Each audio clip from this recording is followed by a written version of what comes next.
भाई लोक, आज मी चाललो माझ्या गावाला, ते पण रोहादेवा एक्सप्रेसनी. भाई या गाडीत लोक जागेवर एवढे भांडतात ना, वाट लावून टाकतात मूडची.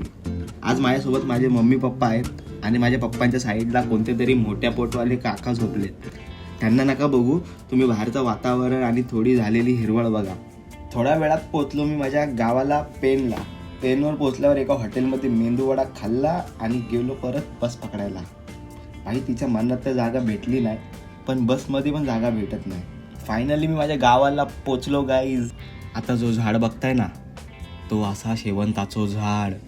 हा या रात्री कोण येऊचा नाही, म्हणून मी तुमका आत्ताच दाखवून ठेवता, कारण रात्री मायात पण दम नसतो इथं यायचा. हा असा प्रेमचा वाडू जो आता रिनोव्हेशनमध्ये आहे. हे बघा, बाहेर बसून दिसत नसलेला गिटार वाजवला, थोडी ओव्हर ॲक्टिंग मारली आणि निघालो परत घरी जायला. कसला मोठा आंबा आहे यार. घरी जाताना परत तेच सेम.